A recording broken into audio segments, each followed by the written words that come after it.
Okay, so today we're going to be taking a look at rankings and how to make an adjustment to a player's rating.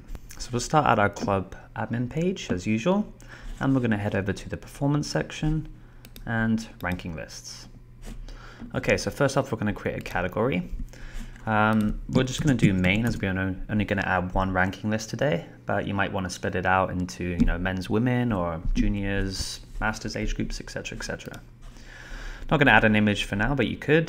Do we want to show the flag? Sure, why not? So we'll create the category. Now we'll go create the ranking list. So again, we can do lots of different lists, but we're just going to have let's do all members. Obviously it's going to be in the main section. Going to pick what sports. Okay, what genders do we want to have? Well, we're going to show everybody, so we'll put both sports in. We have a number of filters. So of course, if you were doing sort of junior age groups, etc., you would want to limit the age here. But as we're just going to include everyone, we don't need to do that today. We can limit the residence. So you can filter it by country, province, state, what have you. Or we can limit it to certain players. So for right now, we'll leave all the filters off. Minimum confidence factor, again, would be another way to filter out players, but we'll leave it at 0 because we want to show everybody on our list. Okay, so we'll get that created. Okay, perfect. So we've got a ranking list, and let's go take a look at it. So we'll head back to our home page. It's going to be over here on the right once it populates here, club rankings. Boom. So now we've got a ranking list showing with all our players. So next we're going to take a look at making a ranking adjustment. So we'll grab a player, Melia here, okay, and then we're going to go back to our club admin page.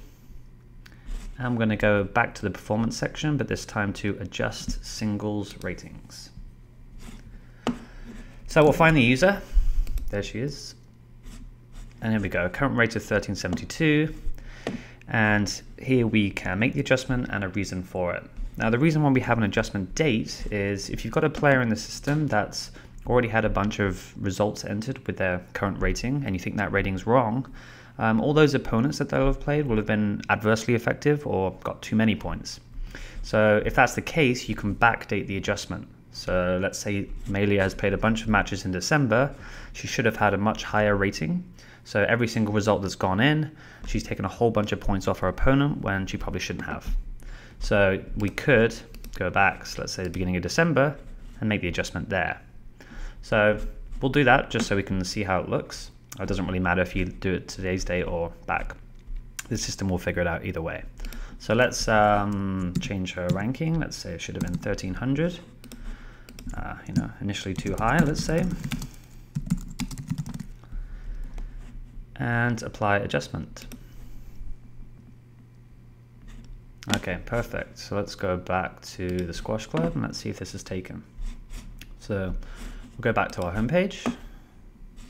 Quickest way to find Melia. There she is. Okay, so as you can see, we're on her profile right now. Go to her match history, back to December 1. She actually hasn't played any matches after December 1, otherwise that would have taken into effect. But we can see the reason for it. The new rating will take effect, so as soon as she plays one more game, you'll see her at 1300, and then the points will be calculated correctly. And that's how to create a ranking list, and to make a rating adjustment to a player that might be too high or too low initially.